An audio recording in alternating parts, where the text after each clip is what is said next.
Senajan derajatnya sahih, ada dalam Bukhari, ada di dalam kitab Muslim, kalau khobarnya khobar ahad, la yufidul qata'a, tidak berfaedah kemungkinan dia tidak dari Nabi tetap masih ada walaupun hadisnya sah.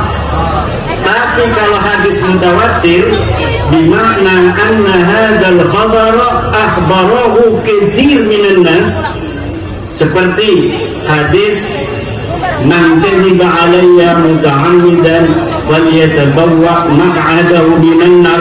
Ini hadis mutawatir, akhbarahu katsirun minas sahabah, thumma akhbarahu katsirun minat tabi'in, thumma akhbarahu katsirun min tabi'i tabi'in, sampai kepada Imam Bukhari banyak yang menceritakan hadis ini. Ini mutawatir yufidul qat'a, tidak mungkin ini tidak dari Nabi karena hadisnya mutawatir. Tapi kalau hadisnya hanya hadis sahih, walaupun yang meriwayatkan ini hebat semua sampai kepada sahabat, tapi kalau yang meriwayatkan satu, ini disebut khobar ahad. Ini disebut khobar ahad yufidul dhanna laisa biqat'in. Tetapi kalau misalnya ini madhab kita ini Mu'tazilah, khobar ahad walaupun sahih tidak bakal diterima, apalagi untuk urusan akidah. Makanya orang-orang Mu'tazilah tidak percaya adanya azab kubur. Ngakune wong mati ku engko kiamat ndek nang neraka atau maning surga. Sikima kita ke entas mati nonggoni kiamat ora disiksa kubur. Kenapa? Karena siksa kubur hadisnya hadis ahad kata Mu'tazilah. Kata kita orang-orang Ahlussunnah wal Jamaah, Nabi Muhammad dulu memerintahkan satu orang untuk datang ke Yaman namanya Mu'ad bin Jabal. Ketika Nabi Muhammad memerintahkan satu orang untuk membawa pesan Nabi, ini berarti satu orang ini pun dipercaya dan bisa diambil kesimpulan bahwa dia diperintahkan Nabi, tidak mengutus 4 orang 10 orang Nabi. Nah, ini dalil-dalil kita ahli sunnah wal jamaah bahwa hadis ahad pun bisa dipegang kalau dia sahih. Nah, wabarakatuh. Alhamdulillah, salatu wassalamu ala Rasulillah, amma ba'du. Ila jalalabikum al-a'idah al-mukarramah al-nabilah al-muwassa'ah li Sayyid Syekh Muhammad Amin al-hadirina fi hadhihi al-munasabah, munasabati dhikra maulidin Nabi sallallahu alaihi wasallam wa munasabati al-khawl li Sayyid Syekh Muhammad Amin, khususan jalalabikum wakil rais di Jumhuriyat Indonesia As-Sadis Ashar, Profesor Dr. Haji Ma'ruf Amin. As'alullah ayyamin alaihi bisihha wal afiyah wa tulil madid, amin Allahumma amin. Juga kepada para kiai, wabil khusus Ayahanda Kiai Haji Hamzah, Kiai Haji Junaid, Kiai Haji Syambas Atmaja, Kiai Haji Maulid Asari, Kiai Askul Ratulingan, Kiai Tegal Ngami, dan Kiai Muda Ketua MUI Gunung Kaler, Kiai Fahad. Saya dan Kiai Fahad ini cucu murid dari Syekh Muhammad Amin. Kami berdua dengan Kiai Fahad akhadna al-ilma an Syekh Mufti Asnari wa huwa an Syekh Muhammad Amin wa huwa an Syekh Tahir Balamunan wa huwa an Syekh Tubagus Abdul Halim Kadu Besin, wahwa Syekh Husain Carita, wahwa Sayyidi Ulama Al-Hijaz Syekh Nawawi Tanara Al-Bantani, wahwa an khalqin katsir min ulama al-Iran. Para pejabat pemerintahan, para bapak, para ibu, hadirin ma'asyiral muslimin rahimakumullah. Jadi saya ini sambutan sebagai cucu murid saja dengan ceramah.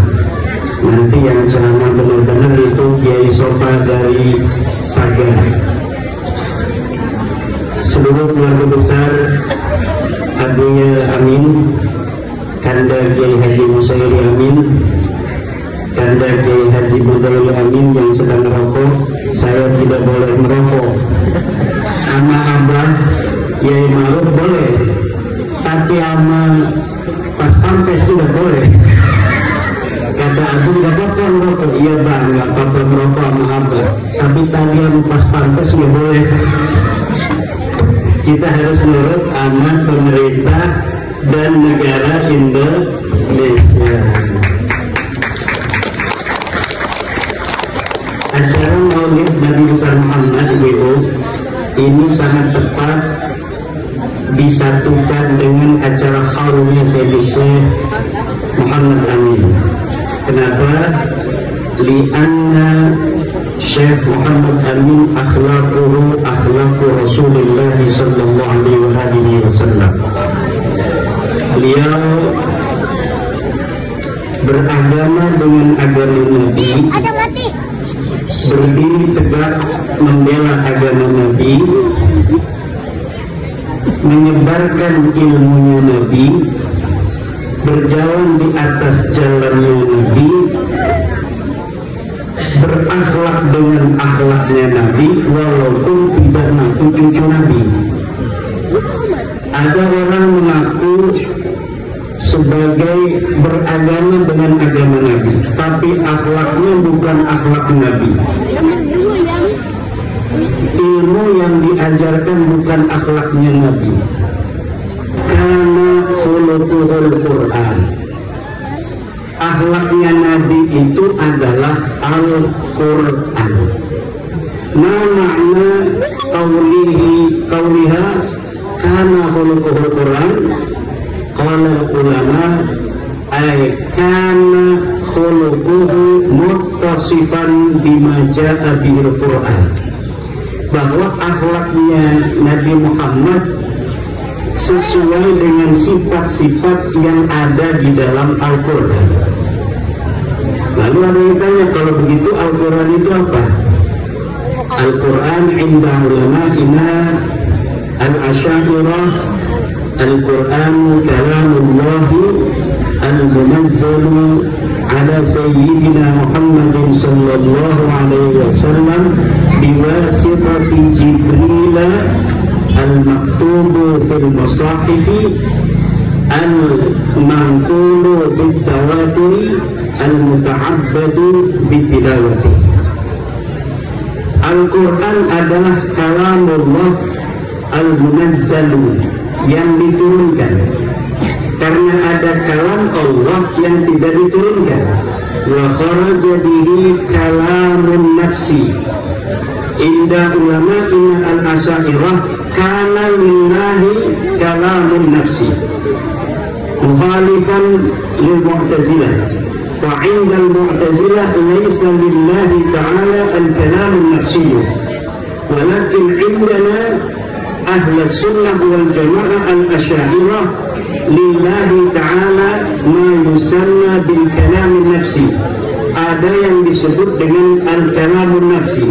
Al-kalamun nafsi indallah la yunazzal, tidak diturunkan. Kepada siapa diturunkannya? Ala sayyidina Muhammadin sallallahu alaihi wasallam. Fa kharaja bihi ma nuzila ala ghairihi sallallahu alaihi wasallam. Ma nuzila ala Dawud yusamma Zabura. Ma nuzila ala Isa yusamma Injila. Ma yusamma ala Musa yusamma Tauratan. biwasitati Jibril yang disebut Al-Quran itu diturunkannya harus biwasitati Jibril. Fakharaja bihi kalamullahil munazzal la biwasitati Jibril. Ada kalam Allah yang diturunkan kepada Nabi Muhammad tapi la biwasitati Jibril, seperti birru'ya salihah. Fahada la yusamma indana al-asairah kalam Allah. Tidak disebut kalamullah, tidak disebut Al-Quran, bukan tidak disebut kalamullah. Kemudian al-maktubu fil masahif, yang namanya Quran itu dia harus al-maktubu fil masahif.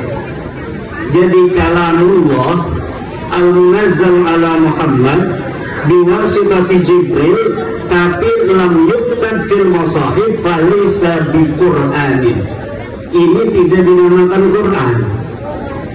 Ada enggak kalam Allah yang diturunkan kepada Nabi Muhammad dengan perantaraan malaikat Jibril tapi tidak ditulis dalam mushaf? Ada, yaitu al-ayat al-mansukha, ayat-ayat yang dinasakh oleh Allah dengan ayat yang lain, atau dia dihilangkan sama sekali tanpa adanya mubdal, tanpa adanya pengganti.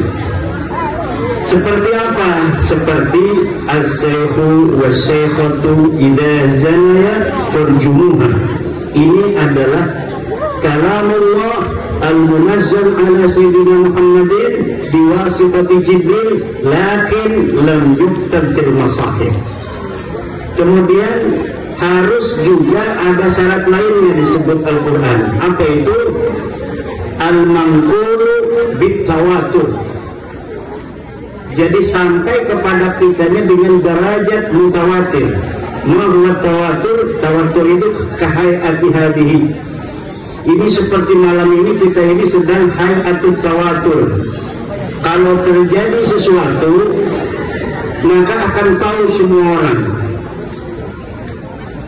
Misalnya tadi Abah Yai Ma'ruf datang dengan Abah Yai Junaid, itu semua orang melihat. Itu adalah hayatut tawatur. Fa idza haddasa wahidun wa lam yuhaddisil akhar fi hadhihi al-lailah mathalan, maka ini sesuatu yang aneh. Pasti ini orang bohong. Kenapa? Peristiwa yang disaksikan banyak orang, tapi yang cerita cuma satu orang, yang lainnya yang lihat. Hayatut tawatur, tapi yang menyaksikan cuma satu. Itu berarti hayatut tawatur al-muzayyafah. Hayatut tawatur al-muzayyafah. Misal Nabi ngomong lagi khutbah A, B, C, ada yang meriwayatkan cuma satu orang. Seharusnya hayatut tawatur begitu disaksikan oleh banyak orang di masjid. Semua orang tahu cerita itu, tapi yang cerita cuma satu. Ini adalah hayatut tawatur yang muzayyafah, pasti itu dustanya. Nah, sebaliknya kalau sesuatu itu diriwayatkan banyak orang sampai kepada derajat kedua diriwayatkan banyak orang lagi, derajat ketiga diriwayatkan banyak orang lagi, sampai hari ini itu namanya mutawatir. Seperti adanya Monas, wong kresek baru Monas orang. Ana sing pernah di Monas, ana sing belum pernah di Monas. Yang belum pernah ke Monas pun akan percaya Monas itu ada di Jakarta. Dimana li'anna khabar Monas mutawatir. Datangnya semua dari Nabi, Nabi mendapatkannya dari Jibril, Jibril mendapatkannya dari Allah. Qat'in la syakka fihi wa la raiba. Tapi kalau yang menceritakan cuma satu orang, hadis misalnya, walaupun orangnya ini soleh, waliyan min awliya'illah, aliman min ulama'ihi ta'ala, kemudian derajat kedua juga waliyun min awliya'illah, aliman min ulama'ihi, terus ketiga sampai kita, kalau hanya satu yang menceritakan, ini hanya yufidul dhanna walau kana fil Bukhari walau kana fi Muslim. Senajan derajatnya sahih ada dalam Bukhari, ada di dalam kitab Muslim, kalau khabarnya khabar ahad la yufidul qata'a, tidak berfaedah kemungkinan dia tidak dari Nabi tetap masih ada walaupun hadisnya sah. Tapi kalau hadis mutawatir bimakna anna hadzal khabar akhbarahu katsir minan nas, seperti hadis man kadhiba alayya muta'ammidan falyatabawwa maq'adahu minan nar. Ini hadis mutawatir akhbarahu katsirun minas sahabah, thumma akhbarahu katsirun minat tabi'in, thumma akhbarahu katsirun min tabi'i tabi'in, sampai kepada Imam Bukhari banyak yang menceritakan hadis ini. Ini mutawatir yufidul qata'a, tidak mungkin ini tidak dari Nabi karena hadisnya mutawatir. Tapi kalau hadisnya hanya hadis sahih, walaupun yang meriwayatkan ini hebat semua sampai kepada sahabat, tapi kalau yang meriwayatkan satu, ini disebut khabar ahad. Ini disebut khabar ahad yufidul dhanna laisa bihaqqin. Tetapi kalau misalnya ini madhab kita ini Mu'tazilah, khabar ahad walaupun sahih tidak bakal diterima, apalagi untuk urusan akidah. Makanya orang-orang Mu'tazilah tidak percaya adanya azab kubur, ngakune wong mati ku engko kiamat mereka manjing neraka atau manjing surga. Sikima kita ke entas mati nonggoni kiamat orang disiksa kubur. Kenapa? Karena siksa kubur hadisnya hadis ahad kata Mu'tazilah. Kata kita orang-orang Ahlussunnah wal Jamaah, Nabi Muhammad dulu memerintahkan satu orang untuk datang ke Yaman namanya Mu'ad bin Jabal. Ketika Nabi Muhammad memerintahkan satu orang untuk membawa pesan Nabi, ini berarti satu orang ini pun dipercaya dan bisa diambil kesimpulan bahwa dia diperintahkan Nabi, tidak mengutus 4 orang 10 orang Nabi. Nah ini dalil-dalil kita Ahli Sunnah wal Jamaah bahwa hadis ahad pun bisa dipegang kalau dia sahih. Nah Al-Quran, adanya Al-Quran yang tidak mutawatir, ada namanya Al-Qira'at Asyadzah. Yang ada di dalam mushaf itu semuanya adalah Al-Qira'ah Al-Mutawatirah wa Rasmul Mutawatir. Jadi yang kita baca ini yang betul-betul tidak mungkin salah. Ada riwayat hadis ahad, Sayyidina Abbas meriwayatkan ayat yang kita baca, wa kana wara'ahum malikun ya'khudhu kulla safinatin ghasbah. Itu kata Ibnu Abbas bacanya bukan begitu, bacanya begini, wa kana amamahum malikun ya'khudhu kulla safinatin hasanatin ghasbah. Ada hasanahnya, kemudian wara'anya diganti dengan amanah. Nah ini namanya qira'atun. Qira'atnya qira'at apa? Qira'atun syaddah, qira'at syad yang tidak mutawatir. Hal hadza minal Qur'an la li'annahu ghairul mutawatir fala yusamma bi Qur'anin. Karena dia tidak mutawatir maka tidak bisa disebut Al-Qur'an. Yang terakhir al-muta'abbadu bi tilawatihi, yang kalau kita baca Al-Qur'an itu ada pahala. Memang ada kalamullah yang Allah muta'abbad bi tilawatihi. Nah, kan min kalamillah la yuta'abbadu bi tilawatihi kal hadisil qudsi fa huwa kalamullah al-munazzalu ala sayyidina Muhammadin lakin la yuta'abbadu bi tilawatihi. Dia tidak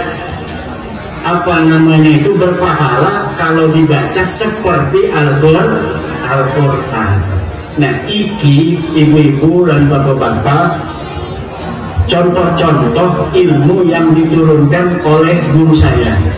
Dan ini guru saya mendapatkannya dari Sayyidina Syekh Kiai Muhammad Amin. Karena Kiai Muhammad Amin ini banyak rumahnya, ini hallnya di mana-mana. Ada di Al-Falah, ada di Koper, ada di Cempaka juga. Karena putrinya satu di Cempaka, ada di Al-Falah, ada di mana-mana. Nanti mungkin generasi cucu, ini mohon maaf generasi anak. Kalau generasi cucu nanti kita akan besarkan di suatu tempat, lapangan gede, gitu kan? Semua keluarganya juga satu aja. Ini akan lebih memuliakan orang yang pantas dimuliakan, seperti Abuya Muhammad Amin. Yang kita nanti mungkin lapangan kresek atau kita bikin gusuran, mungkin itu tempat yang sangat luas. Kita ajak semua warga sekecamatan Gresik, bila perlu seprovinsi Banten, untuk menghauli Abuya Kiai Haji Muhammad Amin Koper. Itu nanti di generasi cucu ya, kayak tadi. Kalau sekarang kita ini nggak berani macam-macam karena masih ada generasi anak. Jadi ungguli orang laku, generasi anaknya masih banyak. Walaupun saya kecilnya itu sering mendapatkan pelajaran Buya Amin, karena saya anak nenek. Saya ikutnya nenek setiap hari Ahad ikut acara pengajian. Itu sering Abuya Amin mengisi di pengajian ibu-ibu. Pengajian ibu-ibu, apalagi kalau sudah mau acara penutupan pengajian. Saya masih ingat, karena sebelum mondok, saya itu disebutnya kelek itu ning kelek kayak butuh baik, ning dibae butuh ngaji jemiahan milu. Jadi saya pun bisa disebut sebenarnya sebagai anak murid langsung daripada Buya Amin, karena pernah mendapatkan pelajaran di Masjid Gresik ketika Abuya Amin mengisi di pengajian ibu-ibu. Tetapi untuk mondok benar tidak. Jadi mondoknya saya di muridnya beliau, Syekh Mufti bin Asnawi Sahibu Amsilatil I'rab. Ini Abuya Mufti Asnawi ini punya karangan, namanya bahasa Arab, namanya kitab Amsilatul I'rab. Seluruh contoh-contoh dari apa yang ada di Alfiyah dan di Bukhli Labib, itu semua contoh-contoh nahwu itu, dari mudbah, tahdir, ibro, semuanya ada.